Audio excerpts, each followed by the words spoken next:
doctora, le van a escuchar un momentito, ¿ya? Tranquila nomás, tranquila, tranquila, sin hacer... Buen día. Ya. La paciente está con su presión mecánica, debe tener algún problema que le impide tener la comunicación, pero sí se ha dejado juntar, así que rapidito vas a juntar tú. Vas a juntar foco mitral, foco aórtico y foco pulmonar. Escucha bien, no vas a poder, probablemente vas a poder hacer muchas maniobras, pero quiero que escuches bien, si hay alguna anomalía.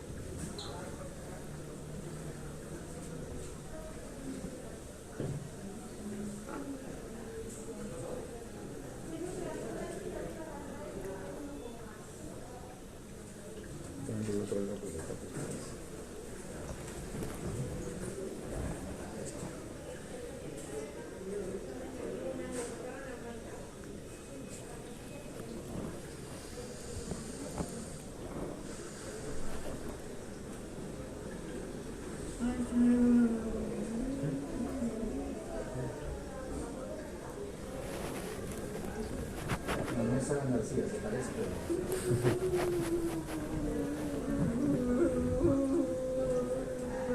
Ya, mamita, tranquila, tranquila. Tranquila, calma. Ahorita va a acabar. Sí, calma.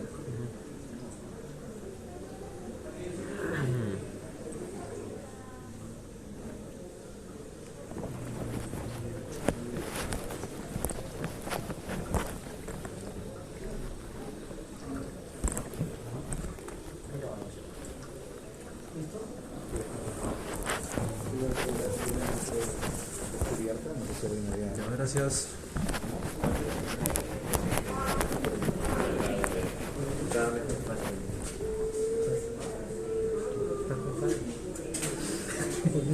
No escuché ni mierda, ¿no? Hombre, nos vamos acá. Bueno, ¿qué es lo mismo? Sí. Vamos a confirmar el oro, no tengo nada. ¿Cómo? Sí. Ah, sí.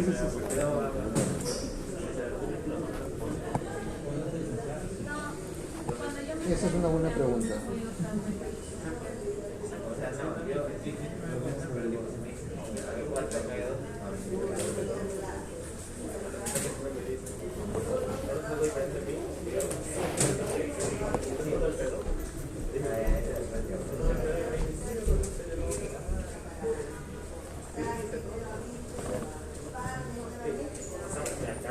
¿Aló? Carmen, ¿está libre el consultorio?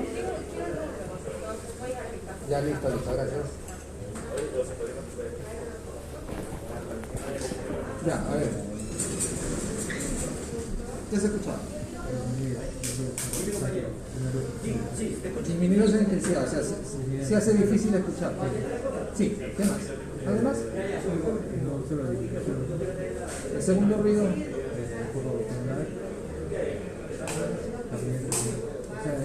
¿Algo respecto al desdoblamiento? ¿Has escuchado algo? ¿Qué cosa? ¿Has escuchado desdoblamiento? Leve, Ya, entonces no has escuchado. No se escucha desdoblado, se escucha uno. ¿Qué les he dicho yo respecto al segundo ruido? Que puede ser fisiológico el desdoblamiento. Puede ser fisiológico. Ya, pero ¿cuándo se escucha mejor el desdoblamiento fisiológico? ¿El paciente es joven? Ah, ya, cuando es joven. Cuando es joven. Yo lo escucho único. O sea, ahora, no podemos hacer maniobras por la situación de la paciente, pero lo más probable es que no se escuche. Yo no lo he escuchado, señor. ¿Qué más? ¿Algo más? Bueno, mi trata con algo, escuché solo. Es decir, era así, un poco. Cuando quieren escuchar el primer ruido, ¿se van a ir a qué foco? El primer ruido al mitral. Al foco mitral, se escucha muy fuerte. ¿El segundo ruido dónde se escucha mejor? Pulmonar. Ya, vamos al consultorio, hay mucha gente. Vamos al consultorio. Al consultorio de arriba. Ah, ya.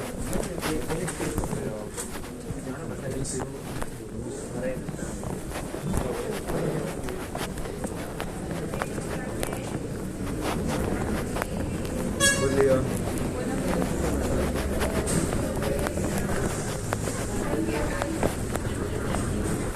Buen día.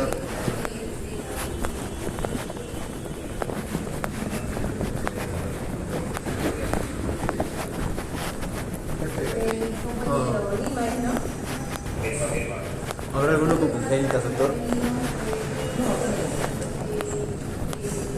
¿Los derivan? Actualmente todo de pediatría, sí. Ah, ya. Y cuando quieren examinar a los niños al corazón, ¿le llaman a usted?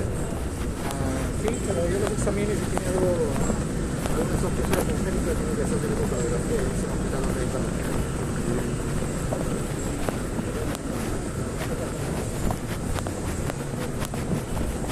O sea, sé de qué se trata, pero... Claro, pero no. Ya no se mete a hacer. Después de adulto. Ajá.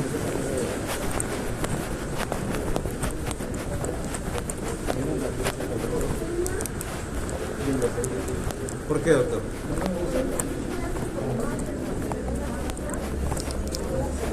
¿Son los más exigentes de todos?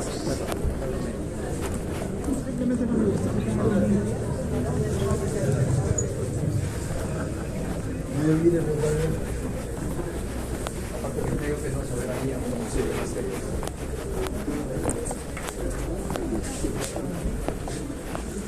Doctor, cuando adquirieron el ecocardiógrafo, creo que era de los más modernos de todo el Perú. Cuando compramos esta Ajá, el año que lo compraron, sí. Y creo que se fue a Estados Unidos. Creo que se fue a Estados Unidos para hacer un curso. Ah, tú me has estado estropeando. Hubo una noticia ahí. Adquieren ecocardiógrafo en el Hospital Santa Rosa. Sí. Uno de dos. ¿El otro dónde se fue? Gracias. Al Pellizco. Pero lo compraron después que nosotros.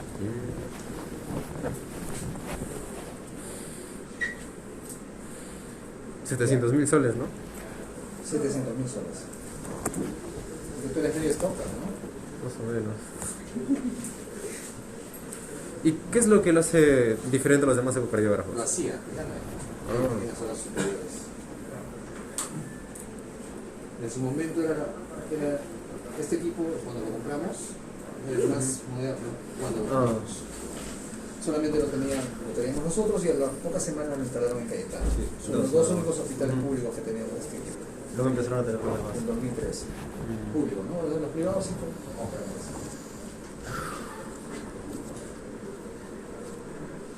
Tiene 3D, tiene 4D, tiene strain longitudinal global. En ese momento recién estaba con prisa, pero ya había salido algunas guías. Este es el traductor volumétrico, el más caro de todos. Este es el traductor lineal, que es para hacer Doppler vascular, arterias y venas. Nosotros hacemos carótida. Y este es el traductor pediátrico, ¿no? ¿Cuál es el que tienen todos generalmente? Este es el lineal, para ver vascular. Más general. Vascular, vascular, vasos. Vasos. ¿Ya? También sirve para, o sea, no es que sirva, sino que o sea, no está hecho, pero podría ser usado para ver abdomen. Podría usarse también para ver, por ejemplo, músculo esquelético, seteando algunas cosas. Pero este es netamente vascular. Y ese es pediátrico. Este es volumétrico, tiene 34 años. Pero bueno, ahí no funciona nada. Ya, a ver, saquen las mochilas, pongan acá. Última oportunidad para redimirse. El primer paciente voluntario va a ser Fernando. El segundo paciente voluntario va a ser Marco Antonio.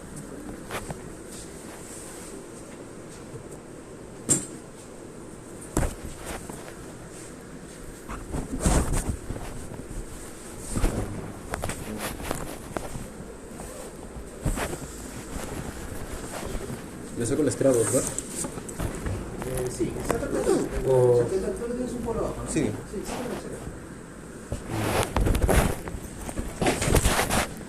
este cemento es vasto, así que prepárense. Marco, no creo que le faltó. Hay un punto de mí. Se falleció la mamá de mi papá. Bueno, la mamá de mi papá. ¿Tu tía? Mi tía. Son 6 hermanos. Los únicos que quedaban eran mi papá y mi tía. Y falleció. Mi papá era el mayor de todos. Muy cercano.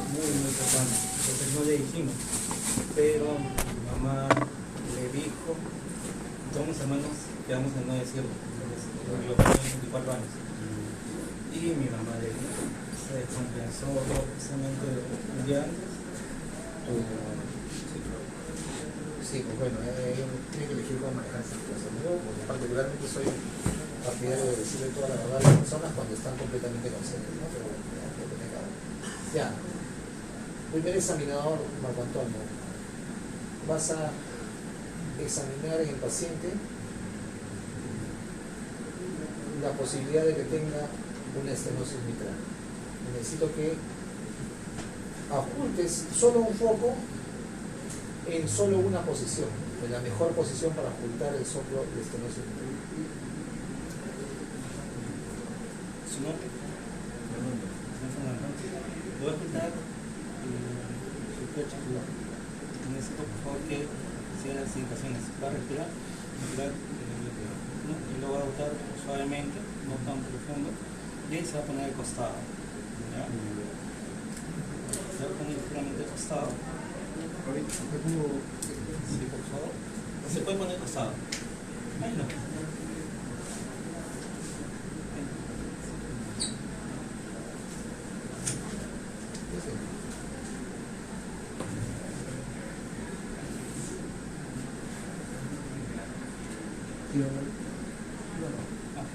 Quiero verte a ti, quiero ver tu mano, no me toques tu mano, quiero ver cómo estás escuchando. No me hables nada, quiero que lo hagas.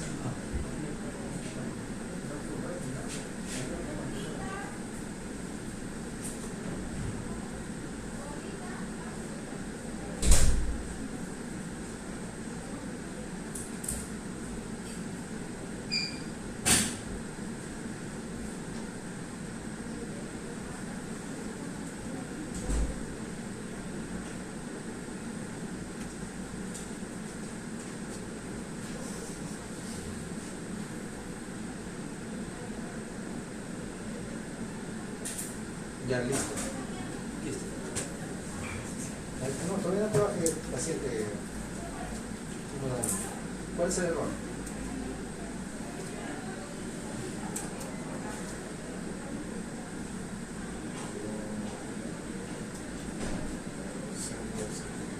¿Puede ser o es? ¿Cuál es el error? Bueno, no le digo que usted el lado izquierdo derecho, pero no se repite con el izquierdo. Y no levantó al principio, sino por su brazo izquierdo se abre, como que le dejó. ¿Qué más? Recién la explotación, no sé si solo la campana, si lo presionó, no sé si lo voy a escuchar. No creo que tengas estenosis mitral, si no estaría estudiando medicina. Pero el principal error es que estabas ocultando encima del cuello. Sí. ¿Y qué les he dicho yo? Que levantemos el cuello. Esa es Sobre toda la mi piel. duda. Sí. Pero ¿cuál duda? Pues yo les he dicho lo mismo. Sí, sí. Sobre la piel, sobre la piel. Sí. ¿Ya? Sobre la piel. Efectivamente, no le dijo para qué lado, tiene que ser el paciente que se voltee del lado izquierdo. Tú le dijiste que se voltee. Él asumió que es del lado izquierdo porque él no es cualquier persona, no es un estudiante de medicina. Entonces sabe que el lado derecho no sirve para nada. Claro, bueno, en este caso no le dije, pero Tenía que decir. le dije, bueno, no le dije, pero sí. De ese lado, del lado izquierdo. Lo volteé yo mismo para el lado izquierdo. Ya. Pero Pero sí no el le error dije. mayor es que no me estás ocultando La piel. directamente en la piel. No puedes ocultar en la ropa. Ya. ¿Ok? No se oculta en la ropa, se oculta directamente en la piel. Tienes buen estetoscopio, o sea que puedes escuchar todo. ¿Escuchas algo normal? Todo está bien. Ya. Bien. Segunda ocultación. Claro. Necesito que ocultes en una sola posición, con la maniobra que creas conveniente, el posible soplo de insuficiencia aórtica. Fernando, que te sientes, por favor.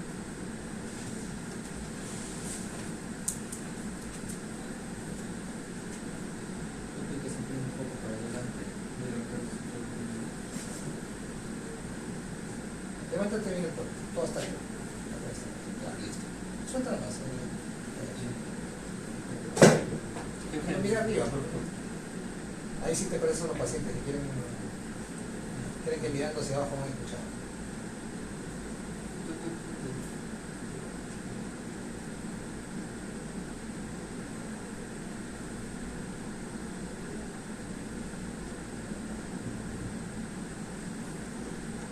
¿Ya está? Ya. ¿Cuál es el error? No. A ver, ¿qué usaste? Ya. Ese es un error. ¿Qué más?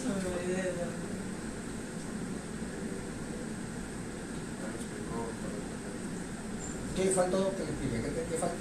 ¿Qué maniobra adicional faltó para escuchar bien el soplo? Eso también, pero más que eso.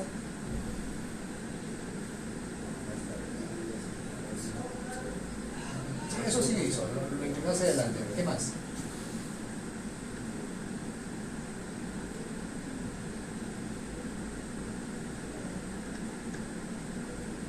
Para escuchar el soplo de insuficiencia aórtica, estaba bien, sentado, inclinado hacia adelante. Puede ser con las manos elevadas, así, ¿verdad?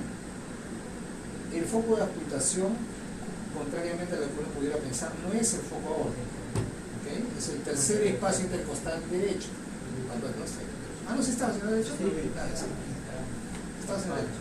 No, perdón, así en izquierda. Así en izquierda. Tercer espacio intercostal izquierdo, o sea, el accesorio, pues, ¿no? ¿Se acuerdan que le dije? El accesorio del aórtico sirve solamente para escuchar la experiencia aórtica. Okay. Puedes escuchar en el foco aórtico, pero debes escuchar en el tercer espacio intercostal izquierdo, que es el foco accesorio aórtico de R, que se escucha con la campana, que yo lo dijo bien, y adicionalmente, el paciente tiene que estar así. ¿Y en qué maniobra? No, basamba no. Expiración forzada. Le dice que tome aire, que bote todo el aire y que se quede y no respire. Y ahí le colocas la campana entre sus ojos.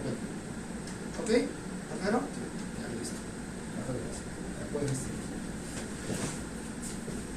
Segundo paciente.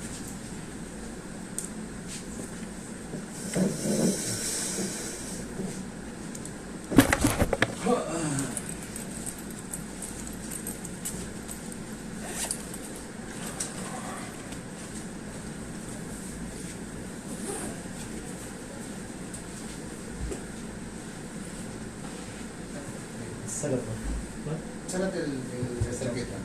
¿Vos lo puedes quedártelo? Sácate el boleto de la...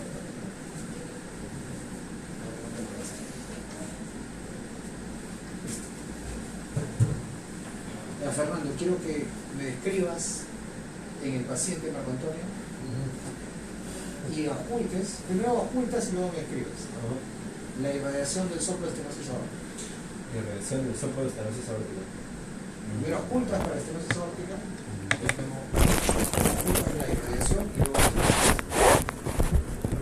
Yo.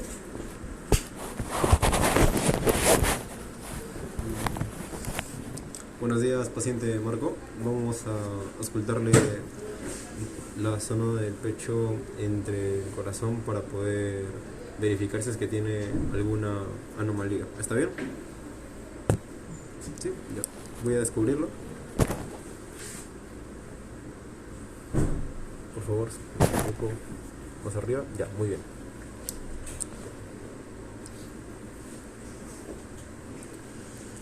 Estenosis aórtica, ¿verdad? sí. Ya.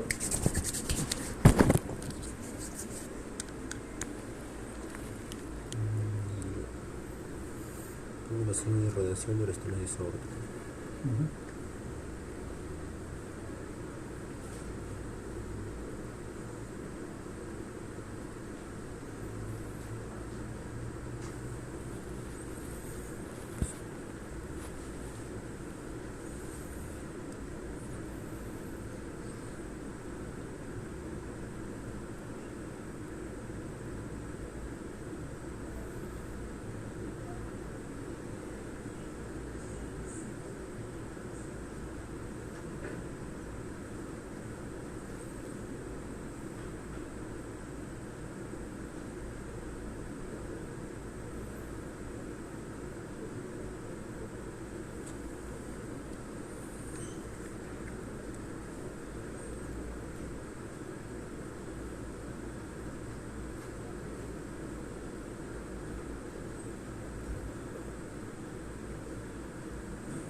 Inspire y expire, por favor.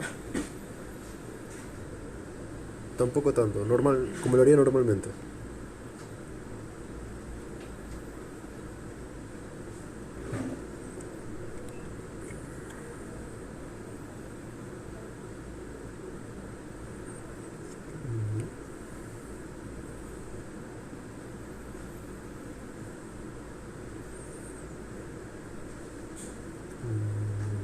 Ok.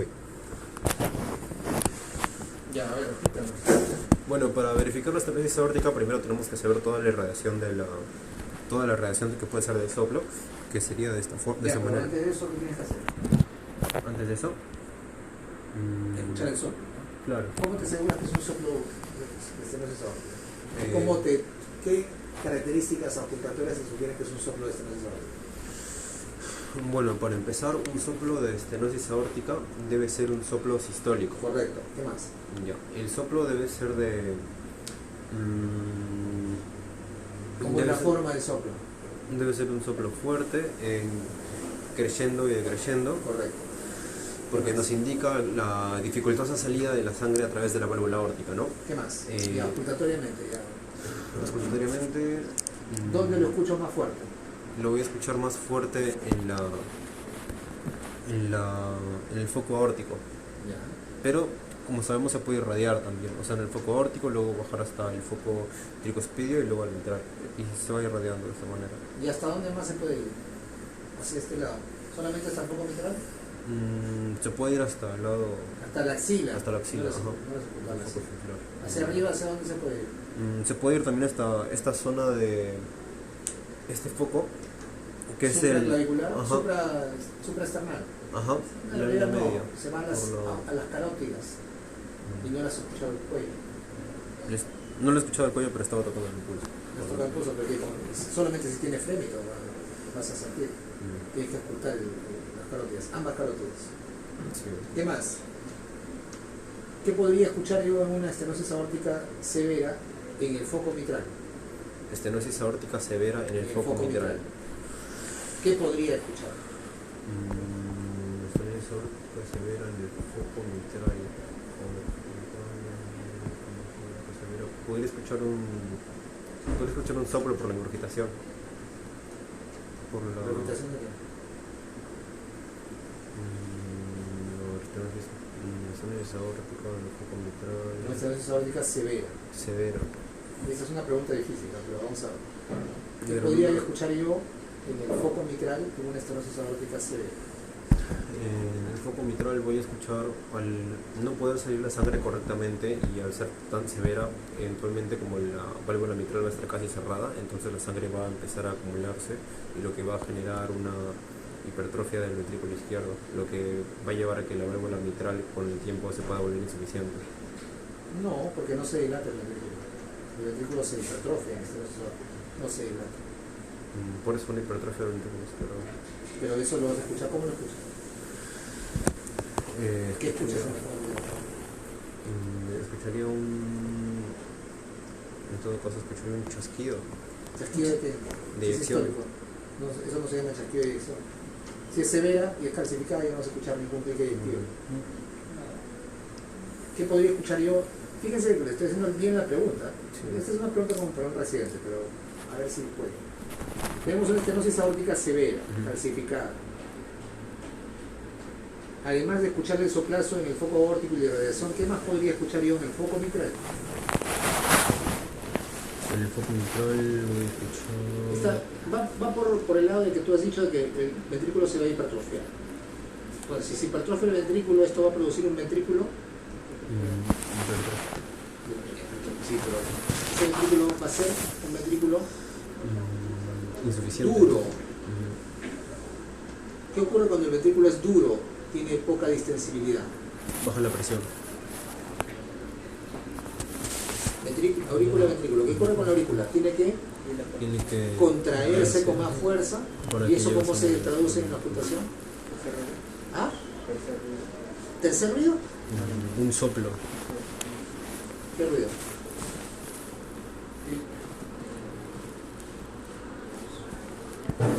¿Qué ruido es el ruido de la contracción auricular?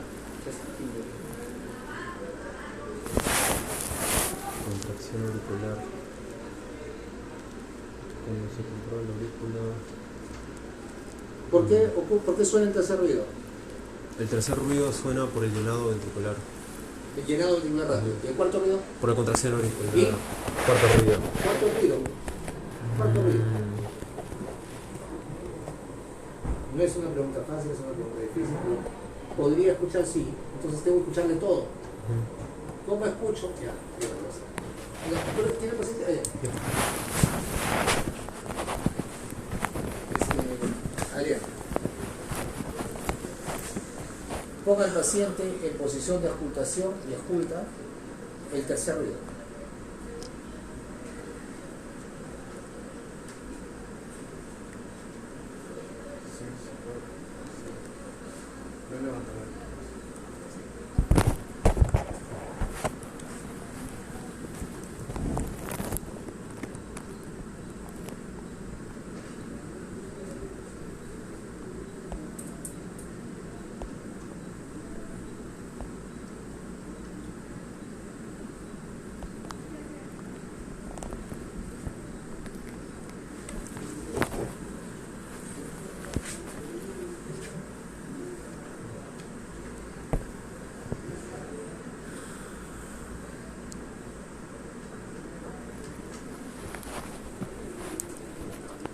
Ya ojo que aquí usted me dinámica.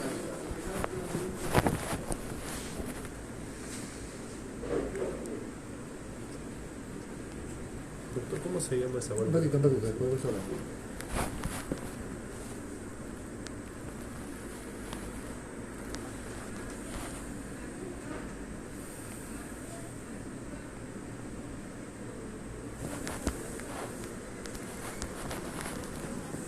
Tú me avisas cuando acabas.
Ya. ¿Dónde se escucha mejor el tercer ruido? ¿En cuál de los focos de auscultación?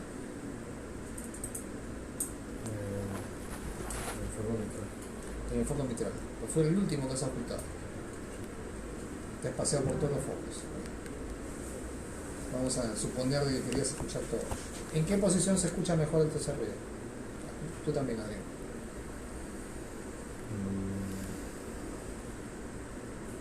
Una producción ¿Pero mejor?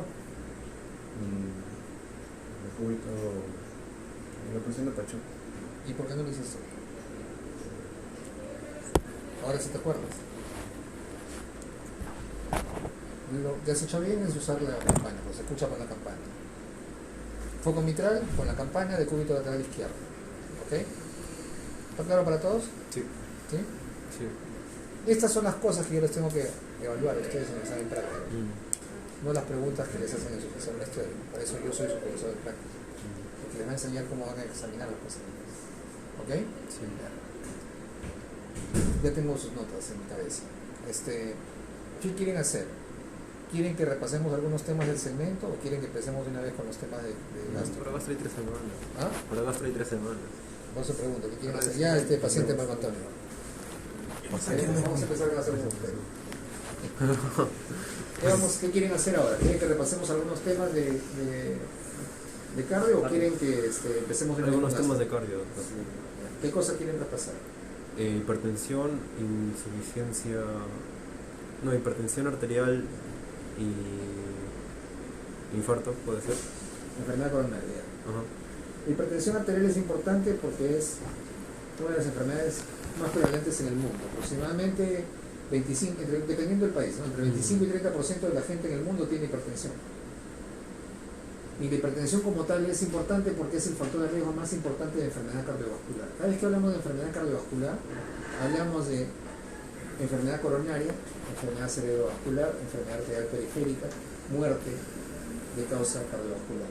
O sea, cada vez que ustedes leen en algún libro, sobre todo en literatura inglesa, enfermedad cardiovascular, están hablando de esas tres cosas, ¿no? Cardiopatía isquémica, enfermedad cerebrovascular y enfermedad arterial periférica. Entonces, la hipertensión, en general, es uno de los principales factores para tener enfermedad cardiovascular. Los otros tres son Dislipidemia, tabaquismo y diabetes. diabetes mellitus tipo 2. ¿Ok? ¿Es idiopático? ¿Cómo? Idiopático. Idiopática de... Es el de hipertensión entre el hueso y el Ah, ya, pero esa es otra pregunta. Entonces, esos son los 4 factores de riesgo mayores para enfermedad cardiovascular. La hipertensión arterial primaria es la más frecuente de todas. Le pueden decir primaria o le pueden decir idiopática, porque no hay una causa exacta de la hipertensión. O sea, conocemos que hay una... Yo podría pasarme hablando de esto mucho tiempo, porque incluso me acuerdo que cuando tuve un curso con los pacientes, hicimos un seminario sobre etiopatogenia de la hipertensión. Entonces hay un montón de genes implicados, hay un montón de carga genética, y justamente ese es el punto, hay un montón de carga genética, por eso que la hipertensión tiende a presentarse en grupos familiares, ¿no? Y además hay un montón de factores ambientales desencadenantes, el consumo de sal, el estilo de vida, el consumo de tabaco para la hipertensión, no solamente la hipertensión. ¿Y qué hay sobre ese fármaco que dice que se está utilizando para la hipertensión? Para tratar, o sea, ya... ¿Qué fármaco? Ahí está un artículo en el... Ya, el último que hace Sí. ya, todavía no, pues están en ensayo clínico todavía fase 3. Recién están haciendo las pruebas. O sea, no es que ¿Qué tipo es? no es que sana la hipertensión, sino que puedes usarlo una vez, creo que cada 3 semanas o una cosa así. Todavía no está disponible, recién están haciendo los estudios preliminares. Primero hablemos de las cosas importantes para ustedes. Entonces, la hipertensión puede ser primaria, que es la más importante, la más frecuente, o idiopática, porque no tiene una causa única que produzca la hipertensión, sino es un complejo sistema de compleja interacción de problemas o una predisposición genética familiar, grupos familiares y factores ambientales. Se está hablando de los factores ambientales, que son el estilo de vida y el sedentarismo, que tiene mucho que ver con el desarrollo de hipertensión. El consumo alto de sal, que es digamos, es un problema serio en la civilización. Desde que empezamos, no, en todo el mundo, desde que empezamos nuestro paso por este planeta, el consumo de sal ha ido subiendo exponencialmente, ¿no? Entonces, una dieta regular de una persona son como 8, 9 gramos de sal al día, es un montón. El doble de lo requerido, ¿no? Mucho más del doble, ¿no? Los requeridos es 4, ¿no? Y esto es, cuando nosotros decimos una dieta hiposódica, estamos hablando de 4 o un poco menos, sin sal 3 gramos o menos, ¿no? Al día. Doctor, ¿y en los países orientales? Hay alto consumo de sal también. Sí, pero ¿por qué no sufren tanto los problemas? Es que ese es otro punto, ¿no? O sea, que es más prevalente la hipertensión en ciertos grupos etarios y ciertos grupos raciales. Los que tienen mayor hipertensión son los pacientes afroamericanos, Afrodescendientes. afrodescendientes en general, ¿no? Y su hipertensión también es mucho más seria, más severa.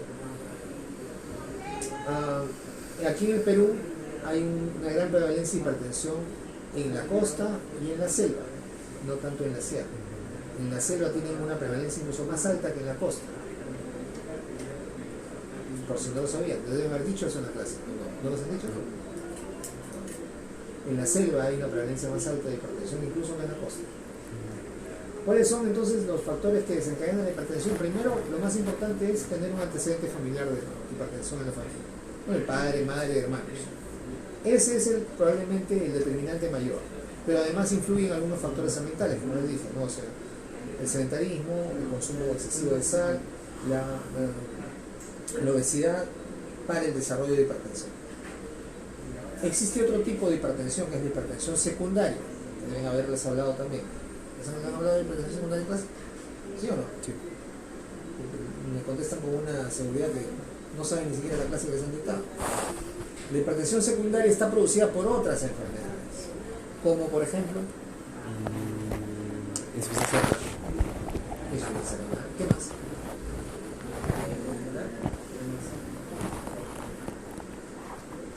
Cirrosis. No. Necesitan un poco tirar los pelos porque es un problema de insuficiencia renal. Ya. ¿Qué más? ¿Cómo? Neurohormonal. ¿Cuál es? Un ejemplo de una hipertensión neurohormonal. Hipertiroidismo. ¿Cómo? Hipertiroidismo. No produce hipertensión. Otra.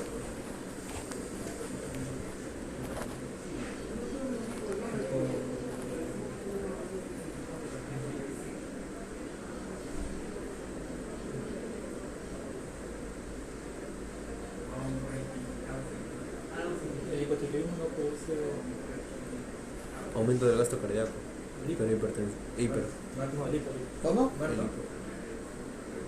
Marfan es una enfermedad del tejido conectivo que va más con la dilatación de la aorta, la raíz de la aorta y insuficiencia aórtica o sea, con disección. La hipertensión secundaria está producida usualmente por enfermedades sistémicas. No, eso produce hipertensión pulmonar crónica. Por ejemplo, enfermedades que aumentan las catecolaminas.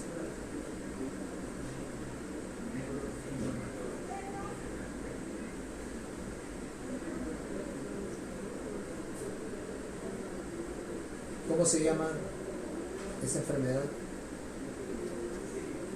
O ese tumor que produce catecolaminas. Adenocarcinoma. El tumor de la médula renal que produce catecolaminas.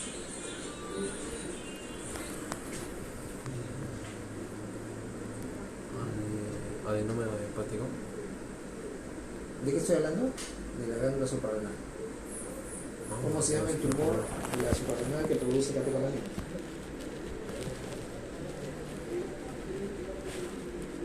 Les han dictado clase, en la clase les han dicho las causas de la hipertensión secundaria, ¿no? Sí.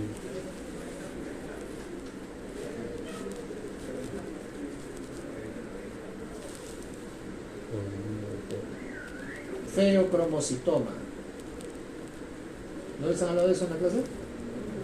Creo que sí. ¿Crees que sí? Pucha? ¿Tú no fuiste a la clase? No me acuerdo, no he escuchado, pero no me acuerdo si lo habíamos mencionado. Cushing produce también hipertensión secundaria. Cardiopatías congénitas como la coartación de la aorta produce hipertensión secundaria. Enfermedades renovasculares como la hipertensión renovascular o displasia fibrosa de la capa media de la arteria renal, que es la hipertensión más frecuente en jóvenes. Hipertensión renovascular. Apnea obstructiva del seno. ¿Cómo? Apnea obstructiva del seno. Ah, ya, sí, también produce hipertensión, pero eso es un grupo, en otro grupo tal, correcto. Síndrome de apnea obstructiva del sueño. Cualquier enfermedad que produzca aumento de corticoides o aumento de catecolaminas le va a producir hipertensión secundaria. Cushing, feocromocitoma, coartación de aorta, hipertensión renovascular, son las causas más frecuentes de hipertensión secundaria. Hay otras más y hay muchas más. Tenía pues el título, que tenía poliquistosis. Mamá, Poliquistosis papá, renal, poliquistosis renal. mamá, papá, sus dos hermanos y él también. Cualquier enfermedad que produzca enfermedad, cualquier anomalía que produzca enfermedad renal crónica va a producir hipertensión también secundaria. Es importantísimo. ¿Con enfermedad renal se refiere a insuficiencia o todavía Insuficiencia no? renal. No se dice enfermedad renal crónica. En inglés, ¿no? Es un término. Renal disease. Sí. ¿A qué se refieren los angloparlantes cuando dicen disease? No es un término muy general que pueden ¿Cómo? englobar. Cuando los angloparlantes dicen disease, no es un término muy general, enfermedad nada más, enfermedad renal, enfermedad cardiovascular. Ellos no usan disease o usan failure, que es un término más adecuado, ¿no? Desde mi punto de vista, ¿no? Insuficiencia es un término muy general, ¿no?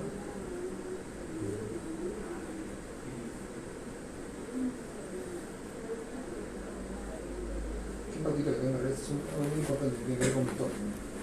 mi firma digital, ¿no? No acabo de medir.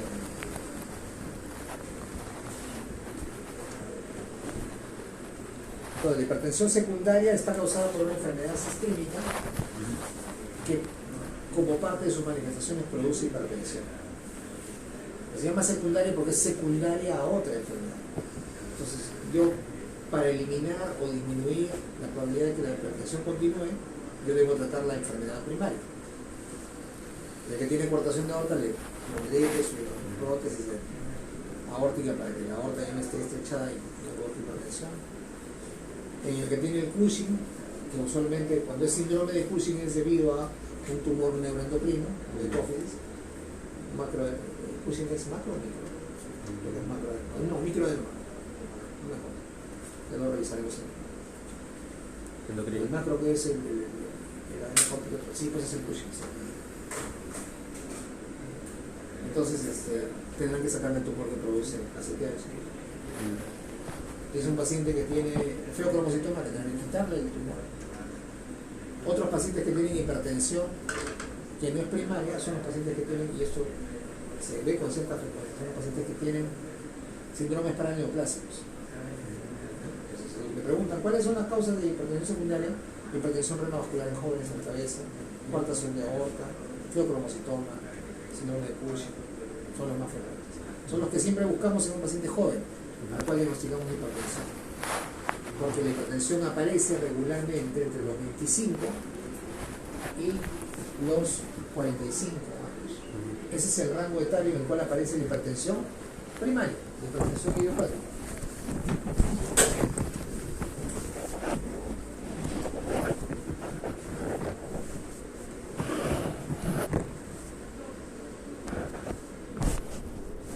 ¿Ok? Sí, doctor.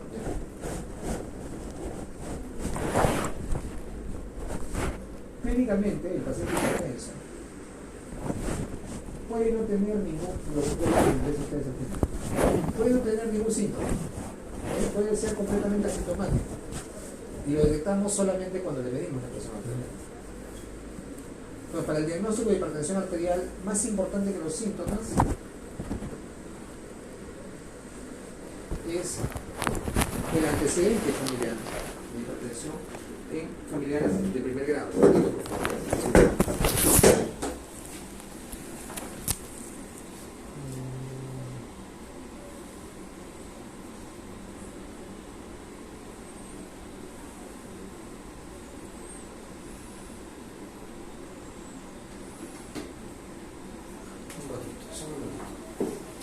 Es importante porque no se puede certificar.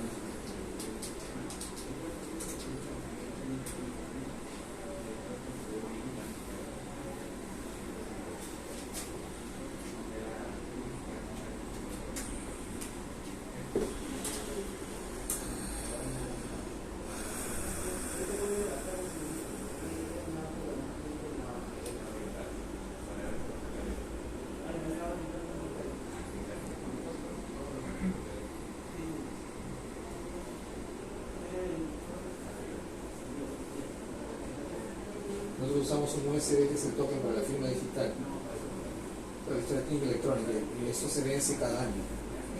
Que cada año hay que renovar el certificado. Él usa es como una llave para que le pueda dejar, Es una ¿verdad? llave para poder, que tiene la clave pública.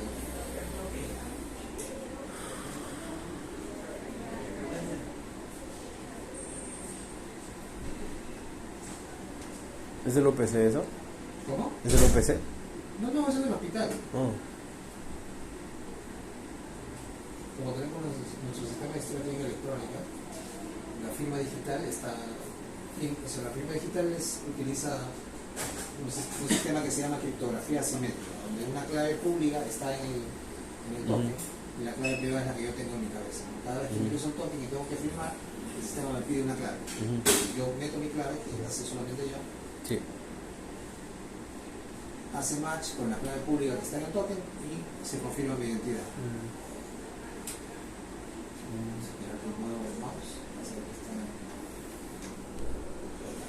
En ese aspecto sí está modernizado el hospital. Entre comillas, porque solamente funciona en consulta externa y en emergencia. Ambos sistemas no están interconectados y en hospitalización siguen juntos. a la vieja usanza con papeles que no se debe de ley y todo. Pero al usar sistemas híbridos en realidad nos complican una cosa. Ya, ok.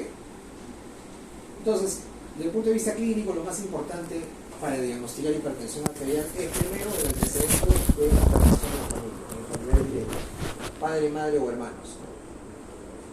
Luego de eso, no hay otro antecedente más importante que ese para el diagnóstico de hipertensión.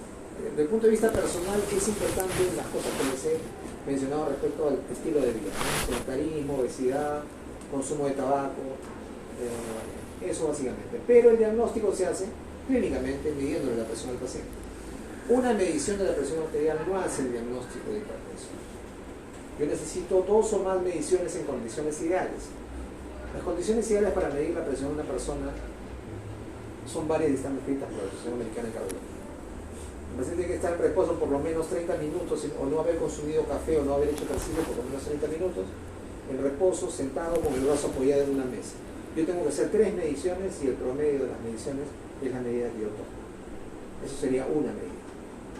Con 2 o más, así, en esas condiciones, por encima, dependiendo de la guía, ¿no? Si es, la Asociación Americana es más de 130 con 80, por los europeos más de 140 con 90, ya yo puedo hacer el diagnóstico de hipertensión. ¿Cómo les han enseñado ustedes?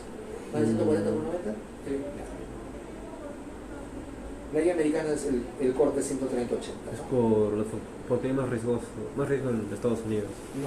Como No, lo que pasa es tiene que la obesidad, lo que pasa es que entre 130-80 y 140-90 sí hay un incremento de riesgo cardiovascular. Es un incremento marginal, pero lo hay, ¿no? para prevenir, pues, porque como hay más Cuando pacientes nosotros obesos. colocamos límites más agresivos de corte para manejo, tenemos mayor probabilidad efectivamente de tener resultados más importantes, ¿no? O sea, si yo intervengo antes de que el paciente ya esté con más de 140, tengo mayor probabilidad de que el paciente no llegue a ese punto y que no desarrolle las complicaciones de hipertensión, que es el problema principal. Entonces, como les digo, dependiendo de lo que les he enseñado, pues de 140-90 a 140-80. A veces no puedo hacer el diagnóstico de esa manera porque finalmente el paciente llega corriendo a la consulta, yo no tengo media hora para hacerlo esperar ahí. Ustedes ven que yo lo saco de mi consultorio volando porque tengo que atender un montón de pacientes rápidos, así que no hay forma de hacer eso. De repente con una consulta en Estados Unidos sí, porque el médico tiene para el paciente 1 hora, no sé más. Sí, en serio. El médico trabaja 8 horas 8 pacientes. ¿no? En el consultorio y ve más o menos entre 8 y 10 pacientes. Nosotros acá manejamos 4 horas y vemos 16 pacientes. Cada 15 minutos. El doble. Para que vean, ¿no? Y encima quieren hacernos atender más, ¿no? En salud les obligan a tener adicionales. Yo sí no acepto adicional. Entonces, no es muy factible hacer ese tipo de evaluación en la consulta externa, por múltiples motivos, porque estamos en un sistema postergado. Entonces, se opta por lo otro, que es la automedición de la presión arterial. Se le dice al paciente que haga lo que idealmente deberíamos hacer en la consulta, lo haga con una persona, con un tercero que le pueda medir, o lo haga con un dispositivo, digamos, ambulatorio, un dispositivo casero que esté más o menos validado, ¿no? Un dispositivo automático digital. Y uno mira cómo está la cifra para ver si efectivamente hay alguna cifra que esté por encima de lo normal. Sí y si no, el diagnóstico se hace por monitoreo ambulatorio, ¿no? Que es un aparato que le ponemos 24 horas y vemos, y ahí sí los parámetros son distintos, ¿no? O sea, tenemos puntos de corte distintos. No sé si les han enseñado los puntos de corte en mapa. No, tampoco se lo voy a enseñar porque para qué complicar la cosa. Entonces, eso no tiene sentido. Entonces, el diagnóstico es en la evaluación clínica, con medidas sucesivas de la presión arterial, por automonitoreo o por monitoreo ambulatorio automático, ¿no? Con la máquina de mano. Los síntomas del paciente pueden ayudar como no pueden ayudar. Entonces aquí no tenemos un LR alto para ningún signo ni síntoma. Bueno, para el único, para la presión alta, ¿no? Ahí sí, ese es el diagnóstico, ¿no? Pero no basta una vez. O sea, yo puedo tener una elevación aislada de la presión arterial.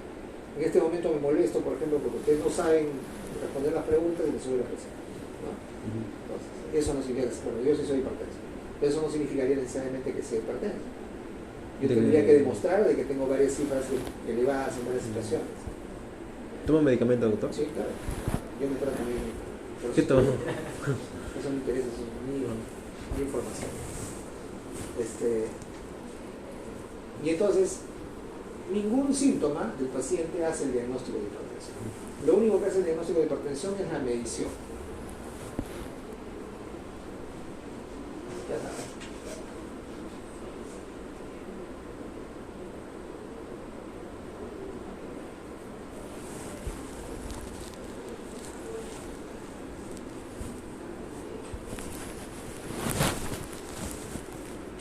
Un año más renovado.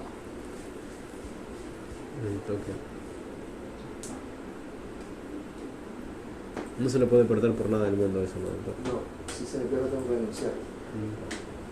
Tengo que hacer una denuncia en la comisaría. Ya, estamos hablando. Ya. Pero ¿cuáles son los síntomas que los pacientes refieren? Solo porque tenemos que saber. Primero, un grupo de pacientes que no refieren nada. Nunca me sentí nada, sino me tomaron la presión el otro día en una campaña y me dijeron que estaba alto. Pero yo no siento nada, estoy bien, yo no necesito nada. Después está todo el espectro de síntomas que los pacientes refieren en algún momento. Sin ningún orden en particular, cefalea. Es un síntoma frecuentemente referido por los pacientes que tienen hipertensión. Otro más. Disney. Disney. Mareo. Dolor. Mareos. Angina. Dolor torácico. Mareos, dolor torácico, sí. ¿Qué más?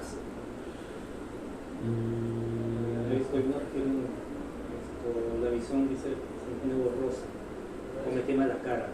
Me quema la cara, ya sensación de calor. Calor. Ok.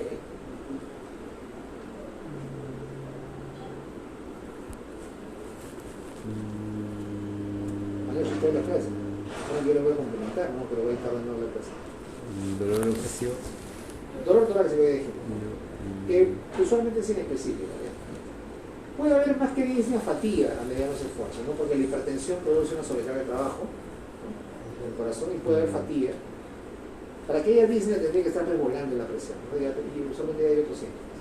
¿Qué otra cosa más? Los pacientes se quejan mucho de lo que se conoce como tinnitus, que sienten un zumbido de oídos, ¿no?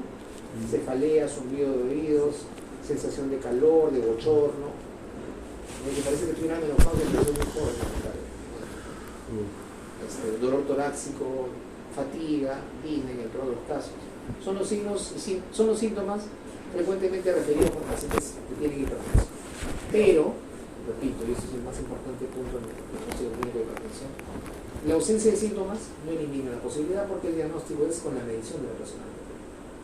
¿Cuál es el problema con la hipertensión arterial? ¿Por qué tratamos la hipertensión arterial? ¿Porque nos gusta que esté menos de 120-80? ¿Por qué tratamos la hipertensión? ¿Cuáles son las consecuencias? Puede hacer media en los vasos. ¿Cómo? Puede hacer daño en los vasos sanguíneos. Clínicamente, ¿cuál es la consecuencia de la hipertensión arterial? Enfermedad arterial periférica. Ya, pero en orden, yo les voy a decir, deben haberle dicho en orden, ¿no? La hipertensión arterial está frecuentemente asociada como complicación a Fallo cardíaco izquierdo. primero es la enfermedad cerebrovascular, o sea, el desorden vascular cerebral, el stroke, el infarto cerebral, primero, sobre todo en Ancianos. mujeres, Ancianos. mujeres hipertensas tienen más riesgo de hacer DBC que hombres. Segundo, Fallo renal. falla cardíaca. El segundo es falla cardíaca. Y tercero y cuarto y quinto ya es el resto. La enfermedad coronaria no está directamente relacionada, pero también está relacionada.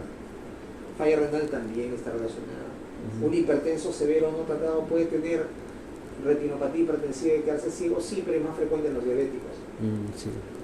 Ya no vemos, afortunadamente, esas consecuencias severas de la hipertensión, ¿no? O sea, porque afortunadamente los pacientes tienen tratamiento, no en el nivel que quisiéramos, pero tienen algún grado de tratamiento.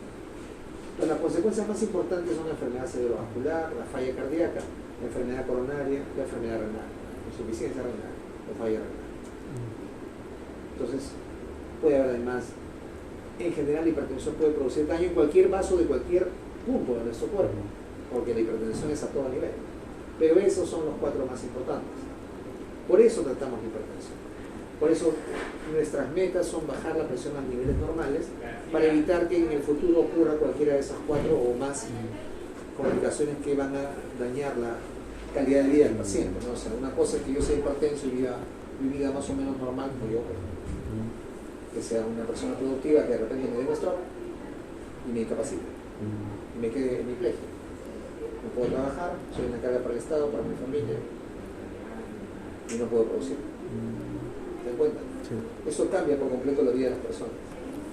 ¿No? Eso es justamente lo que nosotros tenemos que evitar con la medicación, con el tratamiento. En el tratamiento no vamos a hablar mucho o no les voy a decir nada porque eso no es el objetivo de este curso. El objetivo de este curso es que ustedes aprendan a hacer un diagnóstico clínico del paciente hipertenso. Y entonces el diagnóstico clínico del paciente hipertenso no se basa en la sintomatología. Puede haber, o sea, ustedes podrían pensar en un paciente hipertenso y dicen, me duele la cabeza, tengo mareo, sí, podrían pensarlo, pero aún así el paciente diga que no tiene nada y yo le encuentro la presión alta, ya es para mí un signo de alarma para investigar si tiene o no tiene hipertensión. El punto más importante en el diagnóstico es el antecedente familiar de tener hipertensión. Padre, madre, hermanos. ¿Ok? ¿Algo más de hipertensión? Doctor, si la hipertensión, si la presión sistólica está aumentada y la diastólica está normal, ¿qué me puede indicar? ¿Estenosis mitral? No, ya lo he dicho. Cuando hay un aumento de presión diferencial, el LR con una diastólica menor de 50 es como 31. ¿no? Insuficiencia aórtica. Insuficiencia. Lean, yo les he hecho unas presentaciones que seguramente no le han hecho en las clases teóricas, justamente para que tengan la clave del diagnóstico. O sea, la presión diferencial amplia es característica de la insuficiencia aórtica. Una diastólica menor de 50 o una diferencia más de 80 grados. ¿Ok? ¿Qué más? ¿Algo más de hipertensión? ¿No hay otro cambio que me podría indicar una enfermedad? ¿No hay otro cambio de presiones que me podría indicar una enfermedad? O sea, ¿a qué te refieres? ¿Que por tener una presión más alta que otra yo tenga sospecha de una enfermedad? Solamente la diferencial. En los adultos mayores es frecuente la hipertensión sistólica aislada. O sea que solamente está elevada la sistólica. Cuando tengan 180 con 60. 190 con 60. Eso es frecuente en los adultos sin que tengan insuficiencia aórtica. Si tú quieres le vas a buscar la insuficiencia aórtica, le vas a examinar todo igual, ¿no? Pero no vas a encontrar porque eso es normal, no es normal, ¿no? Pero es frecuente en los adultos mayores que tengan solamente hipertensión sistólica. Los adultos menores de 65 años usualmente tienen sistodiastólica o pueden tener sistólica sola o diastólica sola. Pero los adultos mayores tienen usualmente sistólica y aislada. ¿Ok? ¿Algo más de hipertensión?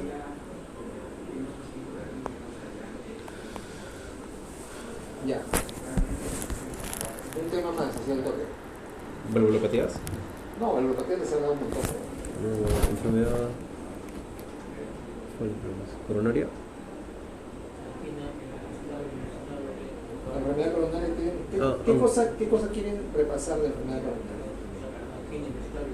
Angina estable, inestable. Ya, lo que pasa es que eso de angina inestable, ya, a ver, ¿cómo nosotros manejamos clínicamente a los pacientes con enfermedad coronaria? Hay dos grandes grupos: enfermedad coronaria crónica, y así lo van a encontrar en las guías de práctica clínica, y síndrome coronario agudo. Esa es la manera como nosotros cardiólogos manejamos a los pacientes con enfermedad coronaria. ¿Y la cardiopatía isquémica, doctor? Es el equivalente de la enfermedad coronaria. No, ya. La carpeta isquémica es la principal etiología de insuficiencia cardíaca. ¿Cómo? La carpeta isquémica es la principal etiología de la insuficiencia cardíaca. De la falla cardíaca. Correcto. La principal causa de falla cardíaca es cardiopatía coronaria. En todo el mundo.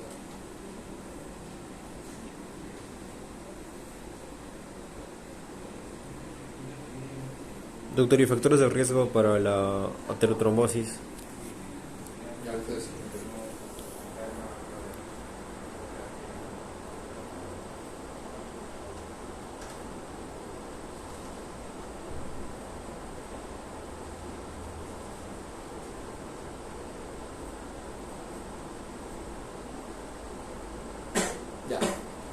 la enfermedad coronaria nosotros la vemos y la enfocamos actualmente en dos tipos. Enfermedad coronaria crónica, chronic coronary disease o chronic heart disease, y síndrome coronario agudo, acute coronary syndrome. Cuando hablamos de cardiopatía isquémica o cardiopatía coronaria o enfermedad coronaria crónica, estamos hablando de lo mismo.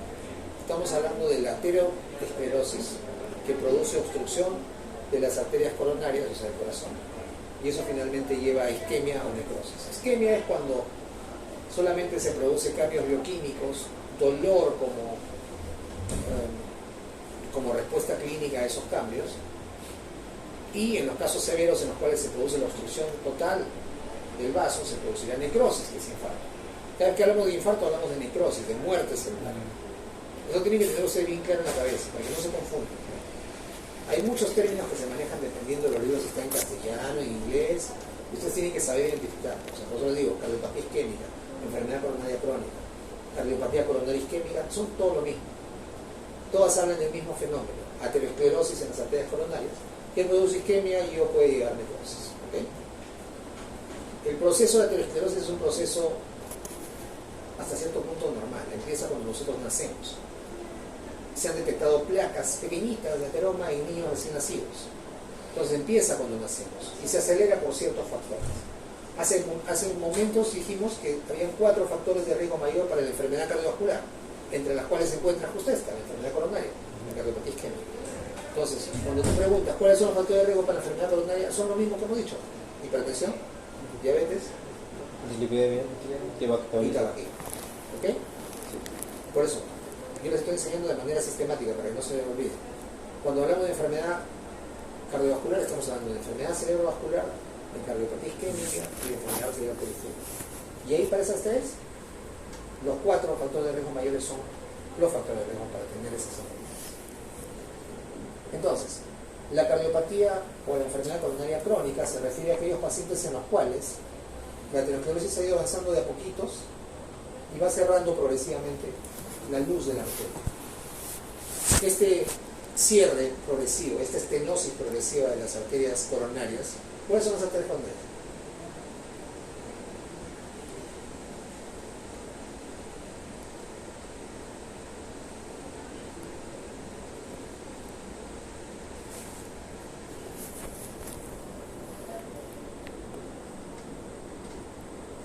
¿Cuáles son las arterias coronarias? ¿Dónde están las arterias coronarias primero? Aquí en arriba.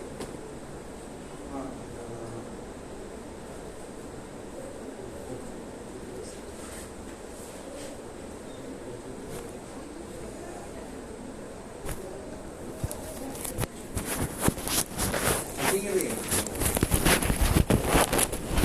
Yo supongo que están entendiendo verdaderamente en el estoy hablando en chino, profesor. ¿Cuáles son las arterias coronarias? Bueno, los cardios significa la izquierda y la derecha Un ratito. Sácate la mascarilla por donde primero. de la arriba de la derecha y izquierda. Irriga en el corazón. Cuando hablamos de arterias coronarias estamos hablando de las arterias del corazón. El corazón se irriga en sístole o en diástole. ¿No? El corazón se irriga en sístole o en diástole. En sístole. En sístole. en diástole. No, ya se le es. ¿Dónde nacen las arterias coronarias?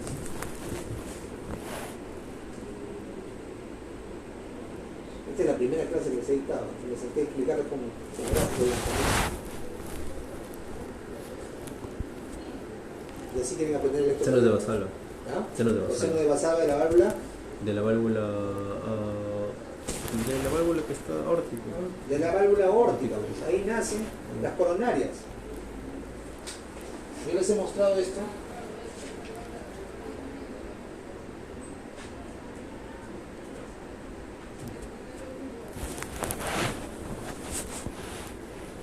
Así, no son tetas, son 3. Es como una aorta que le he abierto así, ¿ok?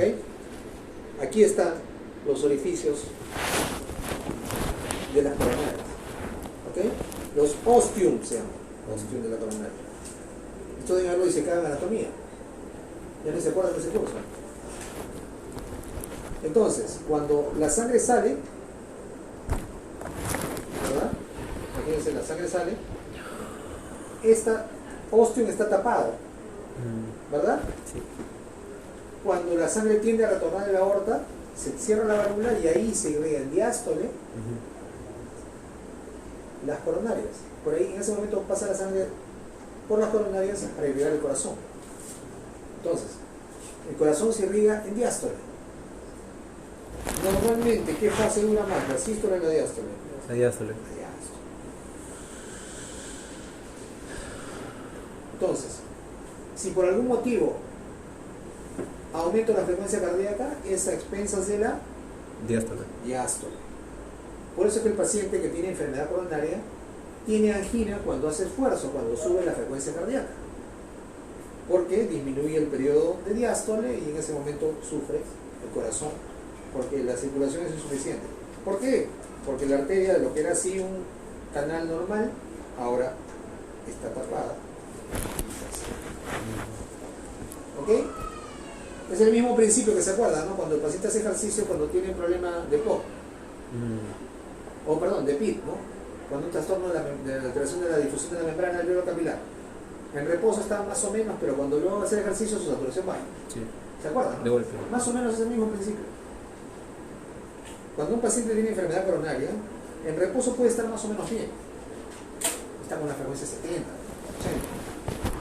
Lo subo a la faja de ejercicio y en ese momento aumento la frecuencia cardíaca. Entonces lo que estoy haciendo yo es acortar el tiempo de diástole al aumentar la frecuencia cardíaca. Porque cada vez que aumenta la frecuencia cardíaca, se acorta la diástole, la sístole siempre es fija, tiene una duración fija. Al acortar la diástole acorto el tiempo de irrigación. Y si además de eso tengo una obstrucción fija, en ese momento se produce el desbalance, eso es la isquemia, el desbalance entre la oferta, que es lo que pasa, y la demanda, que es lo que necesita el músculo cardíaco. Ese desbalance entre la demanda, lo que yo quiero, y lo que pasa, que es la oferta, produce la isquemia. ¿Ok? Entonces la cardiopatía coronaria crónica, los signos y síntomas dependen del grado de obstrucción de la arteria. En un primer momento, cuando la obstrucción es leve, no va a pasar nada. Pero conforme va avanzando y se va cerrando más la arteria, el paciente va a empezar a presentar angina a diversos niveles de esfuerzo.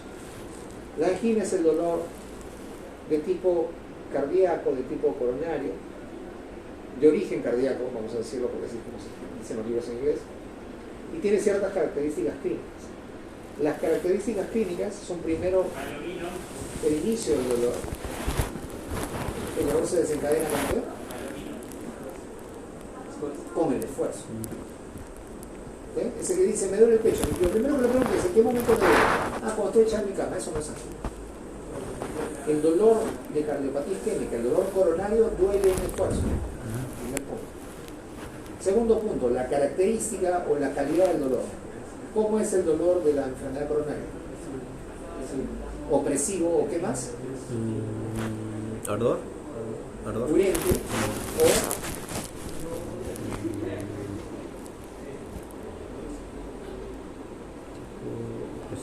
o ¿lancinante? no. Es generalmente opresivo. En algunos casos urente y en otros casos puede ser constrictivo. ¿Okay?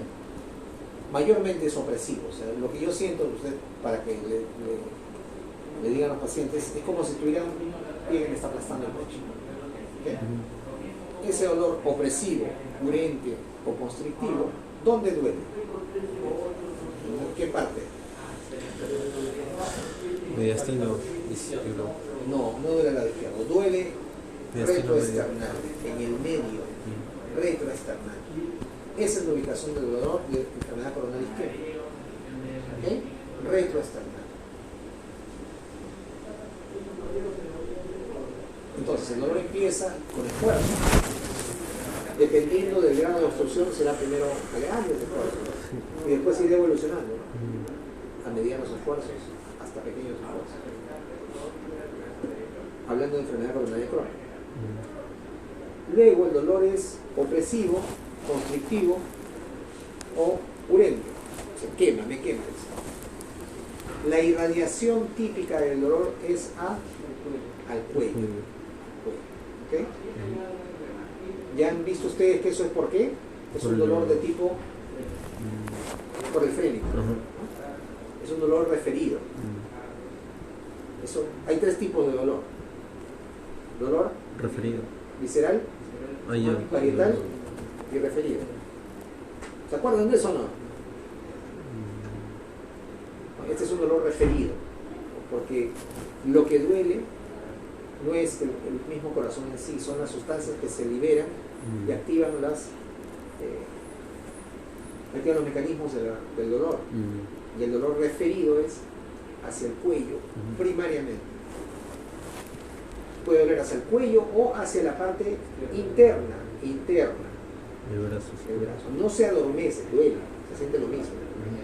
Por eso es que el típico gesto del paciente que tiene el dolor anginoso es se agarra así el pecho como queriendo agarrar algo que está ahí apretándole, o se agarra la mano así. No es que se siente que se adormece, no.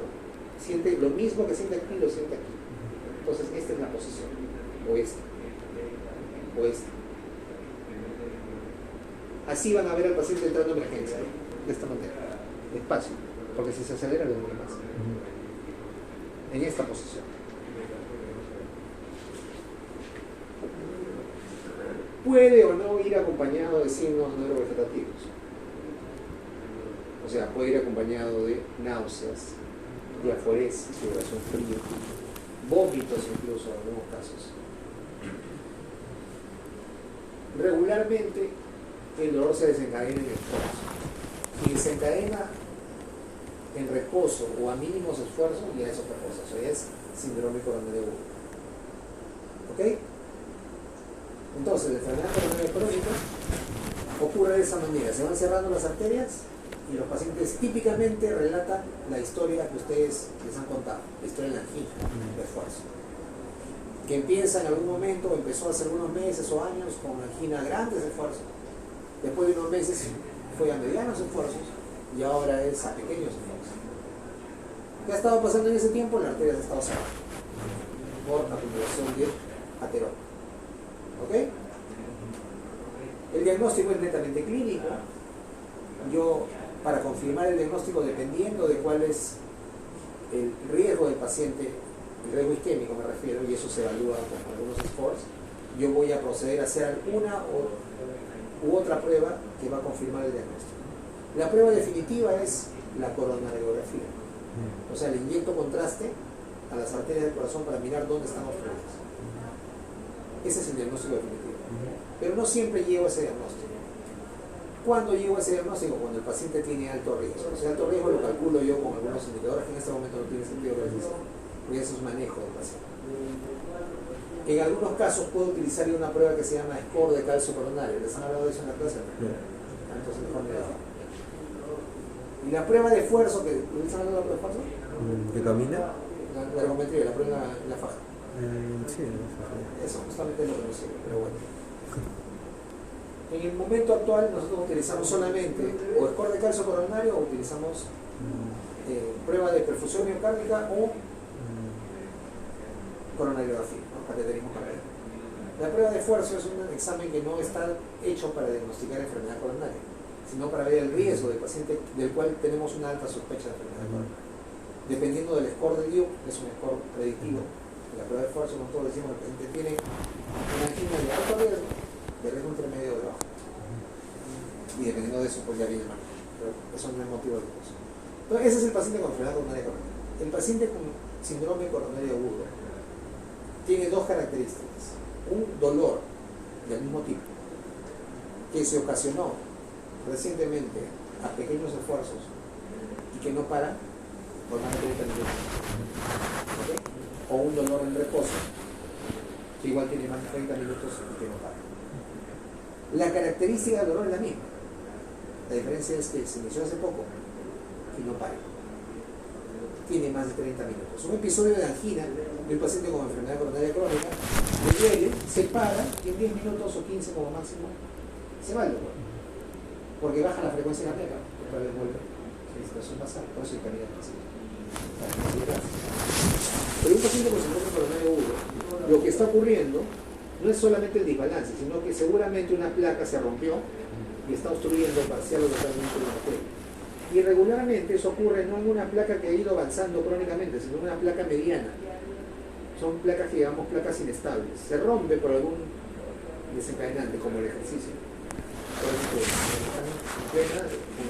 con la trampa, ahí se le revienta la placa, ¿no? Eso está estudiado, o sea, la mayor cantidad de hombres que tienen síndrome coronario agudo es cuando están en una relación sexual con alguien que no es su pareja estable. Así que cuando trampeen hoja. ¿Por qué? ¿Por qué crees? Pues? Por la adrenalina. Aumenta mucho más la frecuencia cardíaca, se rompe la placa y chao. Y luego al hospital tienen que ir a... ¿No? Y luego al hospital va la amante, tiene que contarle Sí. todo. Doctor. Y lo descubre. Entonces, eso ocurre en un síndrome coronario agudo. Un estímulo externo, el ejercicio o a veces una impresión o un estrés emocional, hace que se rompa una placa. Entonces se rompe la placa y la arteria que estaba más o menos bien, ¡pum!, se tapa. Total o parcialmente. Y eso produce primero isquemia, y si no se resuelve esa obstrucción va a producir necrosis.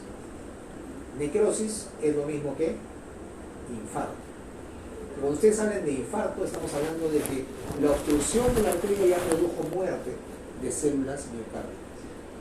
Así que el diagnóstico de infarto no es un diagnóstico clínico, no es un diagnóstico, es un diagnóstico de laboratorio, con una prueba de un producto de degradación de células muertas, que es la troponina en este caso, con la evidencia de que está elevada por encima del valor normal, yo digo que hay infarto, hay necrosis. Cuando yo veo al paciente caminando, entrando a la emergencia, yo no digo que tiene infarto, yo digo que tiene síndrome coronario agudo. Ya está. Yo después le hago las enzimas cardíacas, veo la troponina, no está elevada, todavía no tiene infarto. Tenemos que trabajar para que no se infarte, pero sigue teniendo síndrome coronario agudo. ¿Okay? No es lo mismo síndrome coronario agudo al infarto. El paciente que ingresa con síndrome coronario agudo ingresa con dolor isquémico, número uno, más evidencia de enfermedad coronaria, que puede ser o por el antecedente de la enfermedad coronaria, o porque ya tuvo antes algún evento cardiovascular, o porque yo veo en el electrocardiograma que tiene evidencia de enfermedad coronaria, o sea que tiene cambios en el electrocardiograma, que sugieran eso. En ese momento le damos tratamiento. Si no tiene todavía infarto, el tratamiento va justamente dirigido a evitar de que tenga el infarto. Si ya tiene el infarto, el tratamiento va dirigido a evitar que el infarto se extienda. Si es una arteria obstruida, como regularmente es, tengo que abrir esa arteria. ¿Ok? ¿Entienden? Ahí es cuando nosotros hacemos la disquisición entre el síndrome coronario agudo con elevación del ST o sin elevación del ST. Basado solamente en el electrocardiograma. Sí.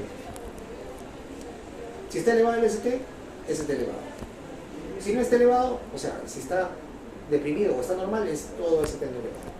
Y el objetivo de tratamiento es distinto. En el síndrome ST elevado, el fenómeno patogénico es que la obstrucción es total. Y yo tengo que abrir esa arteria. Y hay dos formas de abrirlo: o con un frenolítico, o mecánicamente a través de meter una guía y luego colocar un stent en la placa. O sea, a través de intervencionismo cardiovascular. Si es un síndrome coronario agudo sin elevación del ST, yo tengo ahí varias medidas: anticoagulación, antiagregación, todas destinadas a evitar que se cierre por completo la arteria. Si el paciente se descompensa, tengo que de todas maneras entrar agudamente al cateterismo cardíaco a tratar de revascularizar. Hay dos diferencias bien importantes en la presentación de la enfermedad coronaria: enfermedad coronaria crónica y síndrome coronario agudo. Sí. Un paciente no tiene que pasar por la enfermedad coronaria crónica necesariamente para llegar al síndrome coronario agudo. Un paciente puede debutar con síndrome coronario agudo, porque estuvo todo ese tiempo anidando una enfermedad aterosclerótica mediana, ¿no? Se rompió la placa y se fregó. Es más, hay gente que debuta muriéndose. Paro cardíaco. Hace un infarto masivo y se muere. Bueno, ¿Cuándo el infarto llega a paro cardíaco? paro cardíaco es cuando el corazón se para. Todas las enfermedades terminan en paro cardíaco. Así que ya ustedes desde ahora, desde estudiantes, tienen que empezar a distinguir las cosas bien. O sea, el paro cardíaco no es ningún diagnóstico, ni es ningún diagnóstico. A todos nos para el corazón cuando nos morimos. Infarto, ¿qué cosa es? ¿Qué les he dicho? Necrosis de las células musculares cardíacas. ¿Cómo se hace el diagnóstico de infarto? Con anatomopatología. No, pues ya está muerto, ¿no? Infarto. ¿Cómo es el diagnóstico de infarto? Con marcadores bioquímicos, con un examen de laboratorio, con las tropolinas elevadas. ¿Ok? Así que el diagnóstico de infarto no lo hago yo mirando al paciente. Ahora, cuando yo tengo algunos cambios en el electrocardiograma, yo tengo un LR muy alto para predecir que eso es necrosis. Eso sí se llama. Por ejemplo, cada vez que yo tengo un supra-desnivel sostenido en el tiempo, yo tengo alta probabilidad de que eso sea igual a necrosis, o sea, que sea igual a infarto. Cada vez que yo tengo un infradesnivel mayor a 4 milímetros, yo también tengo una alta posibilidad de que eso sea igual a necrosis. Pero el diagnóstico definitivo del infarto, o sea, de necrosis, lo hacen los marcadores bioquímicos, la troponina en el rango de necrosis. ¿Okay? Cuando viene el paciente con dolor de pecho, de inicio súbito, o a medianos esfuerzos que no para más de 30 minutos, eso es síndrome coronario. Una forma de presentación de la enfermedad coronaria. La otra forma es la enfermedad coronaria crónica, que le duele de vez en cuando hace ejercicio, hace esfuerzo. ¿Cuál es el más complicado de manejar? Obviamente el agudo, ¿no? El paciente está en riesgo su vida, porque las complicaciones del síndrome coronario agudo y del infarto en general son múltiples. Puede haber complicaciones mecánicas, pueden haber complicaciones eléctricas, pueden haber complicaciones de las estructuras adyacentes, como la pericarditis posinfarto. Es cuando el infarto, yo les dije antes esto, ¿no? El infarto empieza desde el endocardio, o sea, la capa más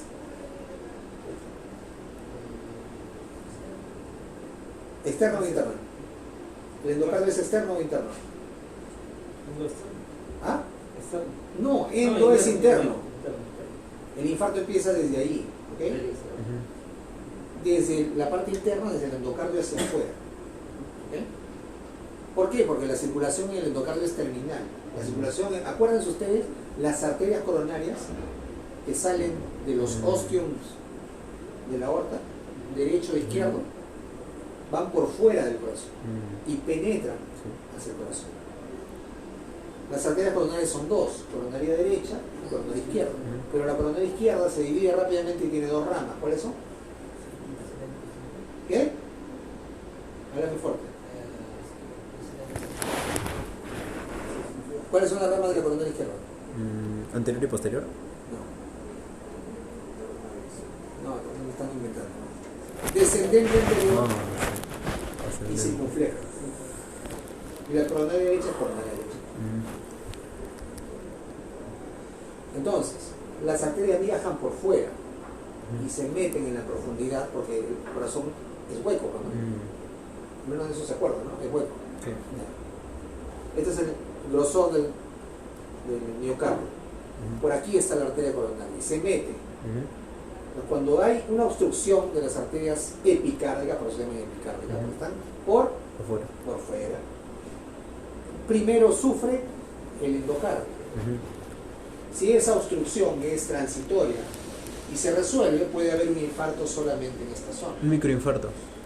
Es un infarto al fin y al cabo, porque libera los marcadores, aumenta las tropolinas, que son proteínas estructurales de la fibra miocárdica, y lo que vemos aumentado en sangre es el producto de la destrucción de la fibra. Pero si la obstrucción persiste en el tiempo y no se resuelve, se necrosa todo el espesor de la pared. ¿Okay? Eso se traduce electrocardiográficamente en una onda Q. La onda Q es de necrosis transmural. O sea, no todos los infartos van a tener onda Q, solamente aquellos que producen necrosis transmural, lo cual es más grave, ¿no? Sí. A todas luces.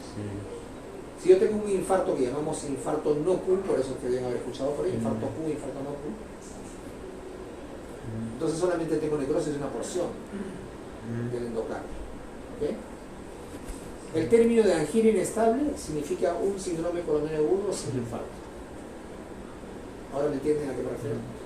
El paciente hace el cuadro clínico, pero afortunadamente para él lo llega rápido y lo atiende rápido, o no es tan grave y no llega al infarto.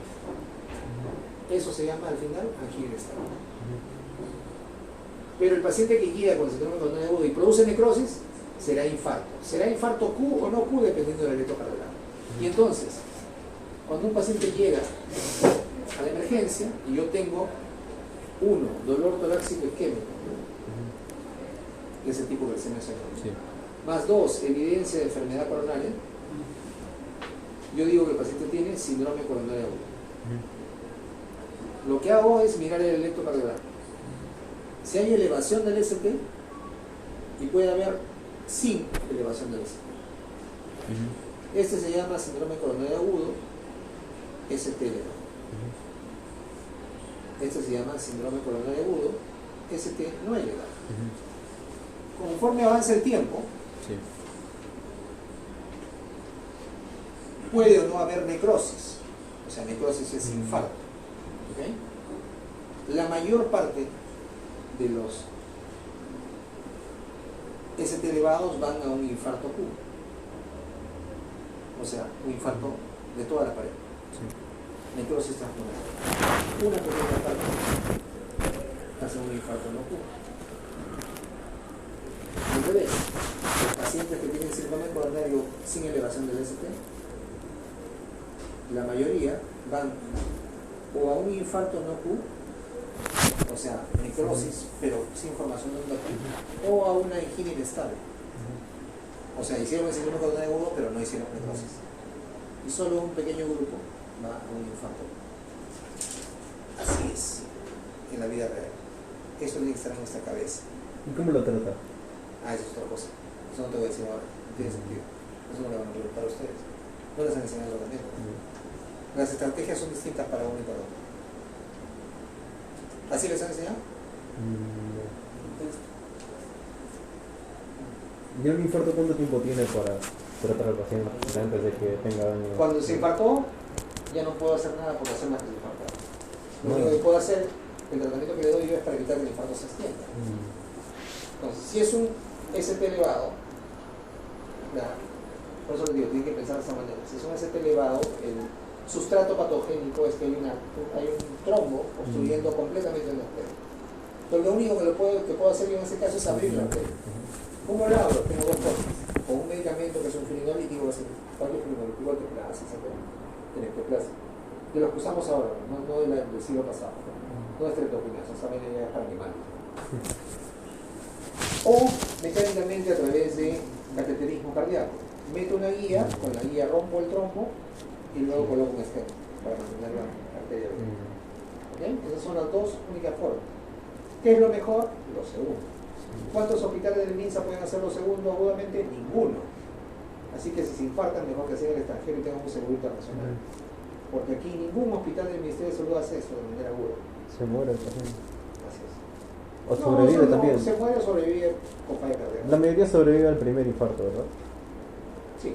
La mortalidad todavía siendo alrededor de más o menos 20%, 15-20%. La mortalidad durante los primeros 30 días, que es la mortalidad del infarto. La mortalidad del infarto era hasta los 70, como 35-40%, o sea, morían la mayoría. Apareció la fibrinolisis, y claro, se demoró como 15 años en implementarse, y la gente empezó a vivir más. Y ahora tenemos un montón de medicamentos que nos permiten tener menos mortalidad, pero no bajamos el 20%, ¿no? El 20% se va a morir sí o sí. Ya está. Eso lo decimos. ¿Ok? ¿Alguien quiere decir? Nadie. ¿Alguna pregunta más sobre enfermedad coronaria? A ver. Muy bien, entonces mañana empezamos con detalle la parte de gastro. Doctor, en la aterotrombosis, que puede conllevar infarto agudo al miocardio, ¿qué factores de riesgo puede haber? Los no tradicionales.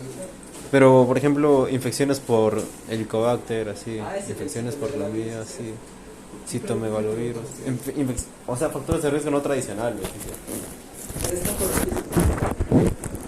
Esa pregunta la corregimos.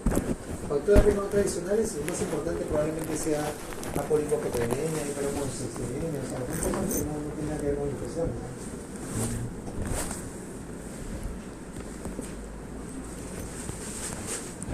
Claro, lo que pasa es que el infarto, para que la placa obstruya la arteria, efectivamente puede ser por arteriotrombosis o puede ser por embolia, pero lo de embolia es bien raro, bien raro. Y en el momento no podemos saber eso. Bueno, muchachos, no hay más. Mañana empezamos clase. Debe empezar, ¿no? Sí, A ver, pues ojalá que la jueguen. Porque he tenido descendiendo. Primero aprobó 2, después aprobó 1. Ahora falta que no apruebe ninguno. No, ahí subí, pero me confundí. Me confundo. Sí, marqué las respuestas que estaban alternativas en mi papelito y esas son las que cobro. No está todo. Ustedes tienen que resolver un examen de la manera científica. Primero se responden todas las que estoy completamente seguro. Hago la primera pasada, ¡pum! Solo las que estoy completamente seguro y ya no vuelvo sobre ella. Así se resuelve un examen. Si no, se atoran en una pregunta, uy, faltan 15 minutos, ya todo el resto lo puedo. Así como se vence el examen de admisión, así igualito. Tienes que pasar hasta que termines el examen, varias veces. ¿Qué muchachos? doctor, hasta luego. Nos vemos. Que les vaya bien. Gracias. Espero que tengan más suerte. Sí. No traten de estudiar todo. Chao, chao.